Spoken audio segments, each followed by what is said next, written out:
We're heading to Newark, New Jersey. Well, actually, that was our original intent. Rick Ham's travel plans are being thrown off course. He says it's been a stressful experience. My wife in particular is not a good flyer.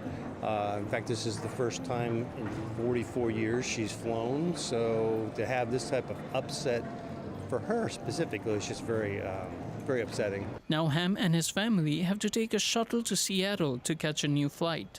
We're going to fly out of Seattle this evening, going to San Diego, and then staying overnight in the airport, and then going from San Diego to JFK. He's one of thousands of passengers scrambling to make alternate plans. I find flights, but I don't know if Air Canada is going to cover them, and they are a lot more expensive. Yeah, we're going to live here at the airport today, I think, though. Outside Vancouver International Airport, more than 600 Air Canada flight attendants walk this picket line, condemning the federal government's move, ordering them back to work. It is disgusting. I am truly appalled at this decision.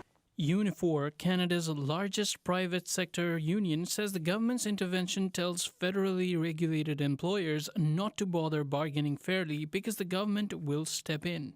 This interim federal NDP leader agrees. I think it's utterly disgraceful and frankly shameful, but unfortunately not surprising. I've seen the Liberal government use Section 107 repeatedly to violate workers' right to free collective bargain. And unpaid work is among the main sticking points in negotiations. Union members say many entry-level flight attendants are forced to live in RVs parked at the airport because of low starting wages. There is a handful of our flight attendants that live below the poverty line, scrape by to pay their bills. Air Canada says it's offering alternate travel arrangements for affected passengers, but some say rebooking hasn't been easy. Unfortunately, when I tried to use the rebooking feature on the website, it repeatedly sent back that there were no flights available. Instead, passengers like Flanagan are being redirected toward refund requests, something advocates are urging them not to accept too quickly. Then I would buy a ticket on a competitor airline and then send Air Canada the bill with a demand for payment within 30 days.